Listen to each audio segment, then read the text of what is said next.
Hey guys, welcome back to Texas Young Guns. In this week's video, we will be giving a full review of Lost Lagoon RV Park in El Campo, Texas. So ever since Lana and I got into the RV world about what, 3 years ago now? 2019? Yeah. Yeah, as our channel logo says. Yep. We have heard tons of stuff about this particular park. Lots of families go here. This is like their summer vacation. So of course, since it wasn't too far away from us, we just had to see what it was about. Yes, this is one that if you're on any kind of like RV forums or Facebook groups or anything, this is the one that you see over and over again. Yeah, this one comes up a lot. This is kind of a weird one as far as location goes because it's kind of located in a bunch of, I guess you would call it ranch style lots. Yeah. So it's like houses with like a lot of acres and a lot only being maybe 3 to 10 maybe. But it used to be a house there. They built a pool and then at some point they kind of evolved it into an RV park. Well, I think the story goes that the house belonged to an oil tycoon and then he built that massive pool and of course he had that beautiful huge house, and then for whatever reason they sold it and the new people bought it and then developed it as an RV park. Right. So this particular RV park, as you're driving to it, you're going to be like, man, am I going the right direction? Because it's kind of in the middle of a neighborhood here. But nope, it sure is. It's there and it's a big facility. They have tons of RV sites. And the amenities on our little paper here, so we know how to go through this review, half of it is amenities, so it's going to take us a little bit to go through all those. But as you arrive on site, you get a wristband. Now the park has taken cues from the likes of Disney. There's a wristband, they have a barcode on it, so you don't have to carry around your wallet or aka know how much you're spending. You just keep swiping that wristband. It is nice, but on the flip side, so we'll get on this in a little bit, that it's really, this is a huge park for kids and families, but you can set up to where your kids can charge or they do not have the ability to charge, which is nice. That's right, so you can't run amok in the arcade. Yeah. So on this particular property, they have several different ways to stay there. They have the normal RV spots, 30 and 50 amp hookups. I think everything is full hookups pretty much. But they do have like cottages, like KOA style cottages you can stay in. They actually have what they call a penthouse. It's like above the store. You can stay up there. And then they had the original owner's huge house. Right. You could rent that. I don't even want to know how much that would cost, but there's a couple houses on site that you could rent. Yeah, their website is really good, so all the rates are on there. But for the normal RV spot, which is where Lana and I stayed at, in the normal summer and springtime, which is going to be their heaviest time of year, it's anywhere between 75 and 90 bucks. Speaking of which, we highly recommend getting one of the spots that backs up to the fishing pond. Yeah, it's like a little stream, almost looks like a river, but you just feel like the site is bigger because there's no one directly behind you. Right, and the whole area in between your spot and the pond is a little bit bigger than what you would get if you were somewhere in the middle. Our dogs really liked it. Yeah, our dogs did like it, and there's lots of little fish in there for them to take a look at. Some things that you can get when you check in is you can get golf carts. Yeah, because it's quite large, so. Yeah, so if you're staying, like this is a very long facility, so if you're in one of the back spots, like we weren't in the back, but we were kind of like middle back, and it was, or would have been, a long walk. It would have been a trek. In fact, we drove.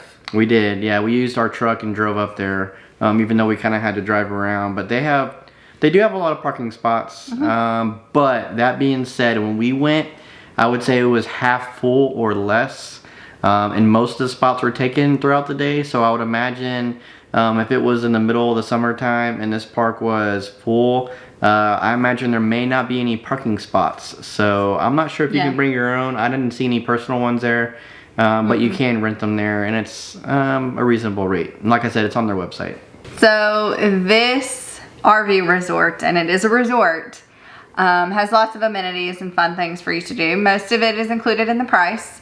For instance, we talked about how we kind of stayed on the pond, river, whatever you want to call it. It's stocked with fish. Every morning I saw people out there, you know, wetting a line, trying to catch something. I think you even put your camera in there just to see what you could see. Yeah, we actually got some good footage of the little bait fish. Yeah, so there are fish in there. This place is definitely known for their pool. This pool was even on HGTV, which is, you know, awesome. For her. For me. But is a huge pool. It was once the largest residential pool. Now it's an RV resort pool. 700,000 gallons. Holy cow. Can you imagine filling that up? Very large pool. And it has a lazy river that goes around. They have activities in the pool every day, which is really nice. They have a swim up bar in the pool. It does get crowded, I won't lie. But very crowded. You can certainly find a spot. Now, if you get there early, you kind of claim your spot. They have little areas inside the pool where they like have an umbrella so you can get out of the hot sun. But there will be spots in there for you. They have what are they called? The tubes where you can float the lazy river. And they're free. There's no rental cost. Yeah, there's no rental cost for those. So that is definitely the highlight of this park, is this residential pool. 99% of the amenities at this park have to do something with the pool. Yeah, they even have a water slide. You got to go on the water slide. Yep. They have a big rope swing. So there's all kinds of different things around here. There is a kiddie pool for your young ones. It has, you know, where the water fills up the big bucket and then it spills over. It's got a shallower pool. It's more quiet over there for your young ones.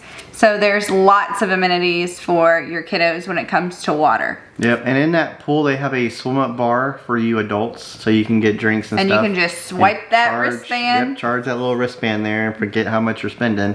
And by the way, they actually have really good drinks. They do. We tried, what was it, a chocolate banana sundae mixed drink. Oh my gosh, it was so good. I highly recommend it. Fun fact, if you are a Houstonian or traveled in the Houston area back in the 90s and early 2000s and the 80s, if you remember Astro World, which was a Six Flags park in Houston, they actually took one of the signs from Astro World, the water park area called Thunder River. Probably didn't take it. Well, they bought it. They probably bought it. Yeah, they bought it at auction. And that's what their lazy river is called. And they had the original Astroworld sign outside their lazy river. Mm-hmm. Now, the only, I would say, water activity that they have there that's not included is the Wibbit. I don't know if I'm saying that right. Wibbit, I don't know. It's basically like a Ninja Warrior obstacle course, but in the water. We did not brave that. A lot of kids and some adults braved it as well. It looks fun if you're into that kind of stuff. That's not our scene, but yeah, it's a completely separate pool across the street. And like she said, it is extra. You have to buy a separate pass for that. Now, it was mostly kids attempting it, but there was some adults here and there that were checking. And it does have a lifeguard at that particular pool. And in our pool, there was, when it was heavily crowded, there were lifeguards as well. Yeah. Of course, so they serve drinks. They have a restaurant called Chester's. We got a little snack there. It was pretty good. You can get drinks in there as well. They also have a really cute Airstream there that does snow cones, right? Oh yeah, that was really cool. Really nice restored nice. Airstream that they had converted it into like a little snow cone. So that was really neat. They do have a little pavilion there as well. They'll have little concerts. Like while we were there, they had a concert, and actually there was a kid who was just who was just visiting. He just kind of took over. Yeah, like when the band went on break, he was like, "I'll go up there." And yeah, so if you watched our video from last time, go back and watch it. You'll see that little kid, and he was actually really good. Now that's a lot of the normal RV park stuff, but there was something that they had that is very unusual, and that is a dirt track for RC cars. So you could either bring your own, and they have like a little stand that's way up in the sky, so you can, or in the air, so you could see it. And they even sold RC cars there, so it's actually a legit little RC track. Yeah, and we got to see people out there. Usually in the afternoon time, there was always someone out there. Someone had crashed their car, and but it was fun for the kids. Fun to note is that they do have weekly rates as well, which would be a little bit cheaper instead of like booking it per night. If you are staying there long term, of course they do have laundry facilities and all the normal RV park stuff. You know, laundry facilities, a fitness center. They have a little store where you can go buy things in a pinch. So all the normal things that come with a bigger RV park. So moving on from the amenities, let's talk about the atmosphere of the park. This park is really geared more towards families and bigger families rather than just couples like Lana and I. We still had fun. But. Yeah, we did. It's not a downside. It's just something to note. If you're a couple or a group of people without kids, just know that you're gonna have a good time. But this park is centrally geared towards kids. This park is designed to entertain kids. Families who are going here are bringing their kids. This is like their weekly vacation of the summer. Yeah, this is their thing. Like they look forward to it every summer and they get excited. So if kids freak you out and you don't want to be around kids, or if you're more probably even wanting to go, I don't want to use the word party, but you know what I'm kind of getting at. Yeah, this is not the place to do that. Probably not for you. So as you're swimming around in the pool, kids are going to be accidentally kicking you and screaming and yelling. Whatever kids normally do is going to be happening here. Now, if you're a seasoned parent, it will not bother you one bit. But if you're a person who maybe doesn't have kids or not used to kids, it's just something to note. This also translates out of the pool into the park. Just trying to drive around from maybe like when Lana and I left to go to the restaurant and came back. There were kids everywhere. They're leaving their toys. People just kind of let their kids go, you know, which is great because you know that they feel safely leaving their kids. But in fact, we saw this probably couldn't have been more than 2 or 3 on a hoverboard, and he wiped out. Yeah. I mean, but everybody like ran to him and helped him out. So yeah, so drive slow if you do stay at this park, and just know that once you park your rig there, you might want to plan on staying there, especially if it's really busy, because this park is there's kids everywhere. For some reason when we were there, everyone had cornhole boards. Yeah, that was unique because we had never really taken ours anywhere. Yeah, so is that a thing here at Lost Lagoon? Like, let us know in the comments. Literally, everyone had one. Like, we brought ours by chance because we wanted to take it for the first time. We had just kind of gotten them. Yeah. You know, they're nicer, like custom made, so we're excited to use them. But literally, everybody was playing cornhole in the afternoons. Yep. Crazy. So continuing on, as far as location, like we said, this park is really close to El Campo. There was one day where I was at a beer and I think something else, and we made a little run to HEB. Yeah. And it was maybe 10 minutes away, 15 minutes tops. It was really close. Now, El Campo itself is not a huge town. Like, I know they have an HEB, and there's not really a lot more than that. There is some stuff. It's not a small town. But don't expect it to be like a big It's not like city. A tourist town. You know, it's not like a Houston or a Galveston or San Antonio. Yeah, remember earlier we said this place was kind of built in the middle of nowhere, so don't expect to have that big city feel while you're there. That being said, you're about 2 hours away from Corpus. You're really close to saltwater. Like, I think you can hit saltwater within an hour or two. Speaking of which, they do special events there. Like coming up actually in September, this is 2022, they'll continue this on other times of year as well. Like, they're actually doing a dove hunt, which is really neat. They're having a barbecue cook-off. So obviously these things are going to evolve depending on when you're watching our video right now. Because like I said, this is summer 2022. But the point is that they do have special events to keep you entertained if you do choose to stay at this park.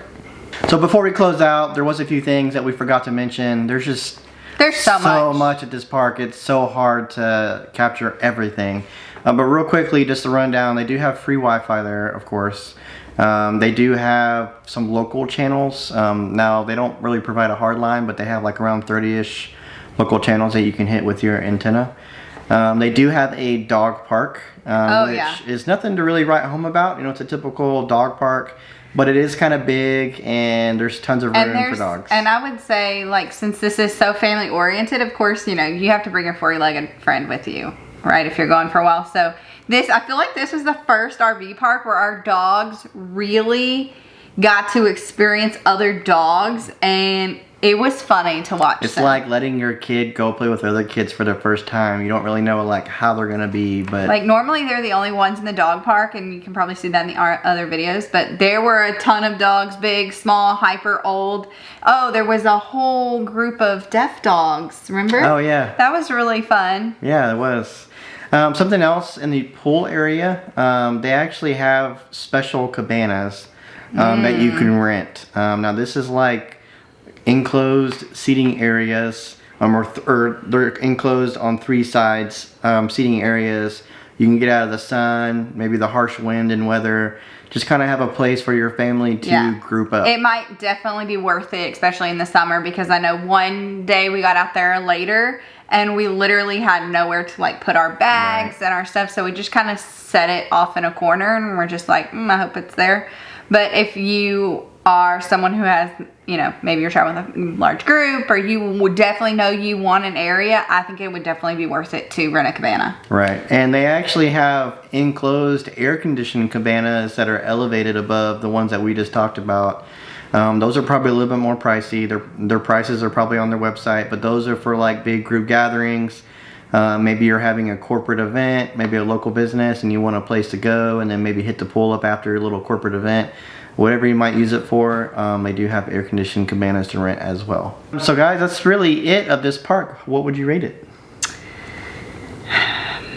That's hard. I would say it's definitely up there. I would say 9. You know, if you're a family, this is probably going to be your 10 out of 10, because this is the park, the trip of the summer for you probably. So for us, I'd say it's a 9 out of 10, just because, you know, we don't have kids, but we still loved it, and it definitely lived up to the hype and all of the things that you've heard about it. Yeah, the only park that I could see that might outdo this one, and I don't know because we haven't been to one yet, but maybe is like a Jellystone or something like that, because they do have a more serious water park at Jellystone. But as far as amenities go, there's not really going to be an RV park that has more than this one in the way of like just having a sheer amount of amenities. Yep, so if you want to go to this park, you definitely need to book early. Yep. But that's it, guys. Hope you enjoyed this review of Lost Lagoon in El Campo. We definitely recommend it. It is definitely worth the drive and worth the trip. And we will see you guys on the next one. Bye.